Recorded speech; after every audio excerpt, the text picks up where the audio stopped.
Well, hello, everybody. Welcome back. I am super pumped to have Scottie here with us today. I can't wait for her to share with you her story, what she's all about, and her personality and her business ethics and all that good stuff. So with that being said, I wanted to give Scottie a big, warm welcome to the Tony Shap Show. Thanks for having me. Of course, you're super welcome. So if you want to go ahead and start off with the one word open, Scottie, that would be great. I'm going to go with curious. Perfect. All right, now let's go right into business. So talk about your firm, how you got it started, your why, so to speak, where you are today, what you're up to, where you're going. So that could be like 2 hours long of an answer, but I'll let you go with it. I'll keep it quick. Yeah. So I'm a managing partner and co-founder of Integrity Growth Partners. We are a growth private equity firm. So we invest in businesses in the software and tech-enabled services space that are usually doing really well all on their own. But we can come in with a combination of outside capital as well as outside support to really help them get to their next level. And when you ask kind of the why, I spent most of my career in very traditional finance, started out as a banker, moved over to the buy side to do investing.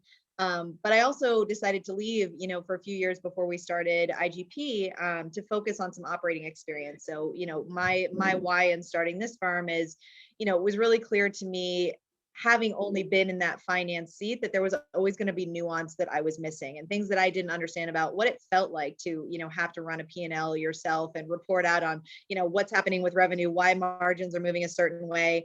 And to really have to drive those kinds of initiatives, as well as to have to manage a much more, diverse workforce in terms of skill set and things like that, that you do on the operating side. So, it was the why was really born out of those experiences where, my partner and I saw a huge opportunity to take the foundation of what we knew how to do well together. So, software, lower middle market, bootstrapped entrepreneurs typically, and keep all that consistent. But to really become entrepreneurs ourselves for the first time and starting this firm, and to have the agility that comes, with being independent and focused exclusively on one thing. But also we saw an opportunity to really leverage what the operating side often does better, in my opinion, which is, a more progressive and evidence-based approach to the way teams are managed. But two, to really leverage data and data science in everything that we do. And so that's been a big innovation under the IGP platform. And getting to build that from scratch is a big part of the why, and the joy of getting to be an entrepreneur myself after, backing entrepreneurs for my whole career. That's some exciting stuff. Thanks for sharing that with us, because I think it gives us a really good context as we're starting this conversation off together. So let's go right into wins. So if you could share with us a recent win that you've had, that's something that you're proud of and what you learned from it. So the audience who's also with us right now, they could kind of have some good takeaways. Sure. Yeah. So it's funny, as you and I were catching up in advance of the podcast, I feel like in this environment, one of the things that's so important is just to be grateful for the basics. All of us are obviously in a moment where we're disconnected from the things that, normally help us through as human beings and our sense of community and things like that. So it's like the biggest win I feel like on any given week is just to be healthy and to have a healthy family. And so I'll start without foundational level, but to answer the question, probably more in the way that you asked it. It's a really interesting question, because sometimes I think the wins can come from situations that are really challenging, or the situations that are good. And I think, one of the wins actually I really enjoyed, just to keep it very current this week. There's somebody who another woman in private equity who I've gotten to know for a long time. And, we've had lots of kind of mentoring type conversations. There's obviously not many of us in this field. And we went for, a long walk earlier this week, and we're having lots of conversations about really what it means to be a good partner to your entrepreneurs, and what it means to be in the trenches with them, and how important it is to really respect and listen to these people. I think that there is a fair stigma sometimes in the investment industry that, we come in and have all of our smart ideas and our smart strategies and our PowerPoint slides, and we're going to tell you what to do, and this is how everything's going to work. And yes, we bring strategy and resources and insights, and we have unique insights from looking across companies. But these entrepreneurs are so profoundly talented, and sometimes that respect isn't always there, from the investment industry and some of these interactions, just based on feedback I've gotten over time from entrepreneurs. So it was just very satisfying to be able to have that conversation with somebody who's, earlier in the stages of her career, and rising up, and talking about how, to me, that is one of the most fundamentally important parts of your job as you're growing into that partner seat. is to really be, in harness with your partners and giving them good advice, but really listening to them and really respecting them and hearing and understanding and having a lot of empathy about the position that they're in every day. And that, in my experience, is what's going to make or break a partnership, much more so than, what you've got built into your financial model. So it was just a win to be able to share that, to be able to mentor another woman who's coming up into this industry, and to have found that to be obvious over time as my career progressed, when I think early in my career, I felt like everything was much more about, the specifics of all of the technicals, but really it's everything in this business is about people at the end of the day. So it was nice to be able to share that. 100%. That was a lot of valuable gems in there. So for those of you listening, thank God it's not Clubhouse where it's live, but on a podcast, you can actually rewind and write down those gems. If you're driving, obviously don't do that, but it's really great because that's one of the things about podcasting is you can rewind it, or if you're watching this on YouTube, you can rewind it and get those valuable gems that Scottie just shared with us. So I'm grateful for that. Let's talk about the opposite side of a win. Just at a high level, if there's something recently that you experienced and that was not a win and what you learned from it, Scottie, that would be great if you could share with us. Sure. Yeah. And I think, as we said, the challenges to me, as long as we, stay resilient and keep moving, are as valuable as the wins, if not more so. And I think, one of the things my partner and I were reflecting on earlier this week, and I've been very obsessed. One thing I would recommend to your listeners, Annie Duke's latest book, How to Decide. She's a professional poker player, if you don't know her, but she talks a lot about, really making sure when you are making a decision. And if you think about investment professionals and what our job is, our job really at the end of the day is to really hone our decision-making process, and then to be able to complement that with relationship management. And that's most of what you can do.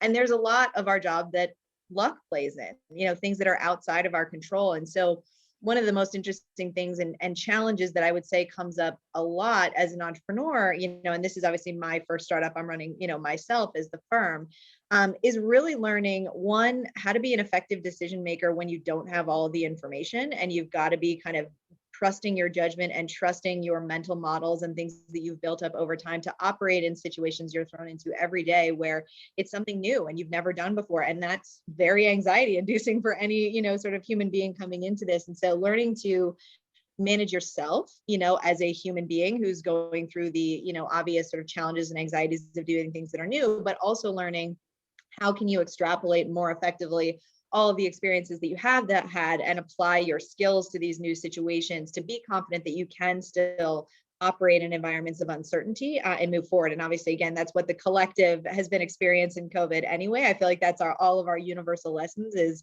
recognizing that we can control a very small amount of our day and a lot of things are out of our control. So how can we really bring the focus back on doing our best work with the things that we can control and not letting those things that we can't control psych us out and get us out of our way, and tilt, I think, is the word for it in poker that I just recently learned. But that to me, that is the biggest challenge always is, wanting to have the right answers, wanting to have all the research, wanting to know the right thing to do. And sometimes there's multiple right answers. Sometimes there's no right answers, but you have to learn to have that discipline in your decision-making process and really have a level of humility to understand the distinction between what are your skills and what is luck and how that plays into what you can and cannot control. And that's the biggest challenge, I think, every day as an owner of a business, but also as an investment partner too. Wow. Are you an author already? Have you written a book yet? No. I can predict the future. You're going to be up here soon. You're going to be back Thank here you. soon. That would be an honor. I would love to do that someday. Yeah, absolutely. Because especially what you just said, you said a lot of great things right there. And that's immediately like, that's a book in the making right there. So that was really awesome. I can give a nod to many great authors to your listeners if that's helpful. But yes, I appreciate it. I would love to do that someday. Very cool. Very cool. Add it to your list, right? Okay, so let's talk about if you could give a founder of a company, just like if you had to only give them one advice for them to look, if they're looking down the runway and they're kind of mapping out their 5-year plan, what is that one advice you could give them to kind of help them stay the course? I know this is a really general, broad question, but if you could hone it into one, what would that be, Scottie? I would say don't forget to put the oxygen mask on yourself first. I think that's, if you're thinking about longevity and resilience and, what it takes, know that there is a lot of good research out there to inform that. And the role of an entrepreneur and a founder can be very lonely and isolating. And we know that. And we talk about that a lot in terms of how we can get smarter and get better about supporting, the well-being and the mental health and everything else about, our founders. Because if you look at, where a lot of the massive flame outs of, founders, entrepreneurs, things that really don't go well, it's often because that person does not have the right support system in place or the right tools to take care of themselves, whether that's mentally, emotionally, physically, that matters to just that human being being able to make good decisions, to stay resilient in the face of challenges.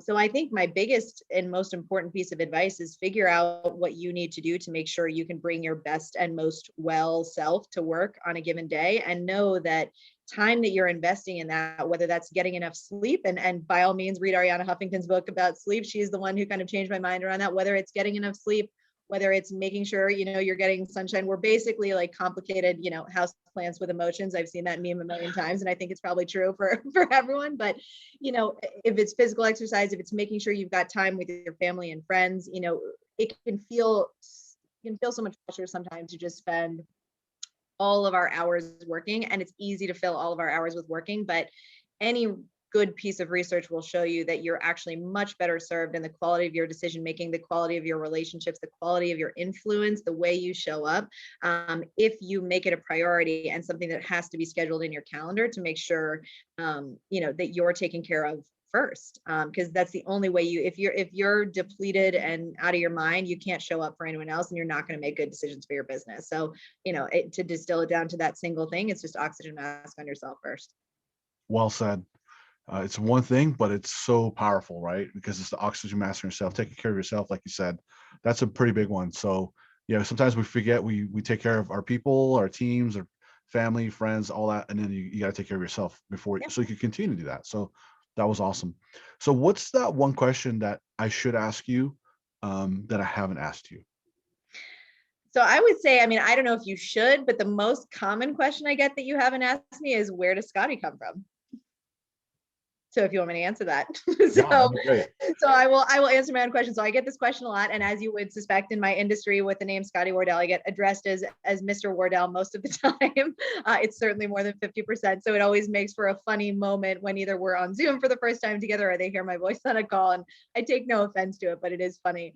And where it comes from, and it's a happy nod I can give to my mom. I have a spectacular mom, who I was raised with her being a CEO. And so that was very normal in my house. And that's a huge gift to me now that I know as a later professional. But she grew up in Minnesota. Scott Fitzgerald grew up in Minnesota. And part of what inspired her to move east to go out to school, which was a big deal at that time, both as a woman, but someone from the Midwest, was reading a lot of his published work. And he had moved from St. Paul to go out east to go to a great college. And that was a really big deal at the time. And so after she kind of went through that experience personally, one of the favorite things for her to read was correspondence between F. Scott and his daughter Scottie. And so when I was born, my nickname became Scottie, and I've been Scottie ever since. So legally my name is Elizabeth. You'll see it in my email signature if you email me, just to let people know that I am in fact a woman on the other side of the table.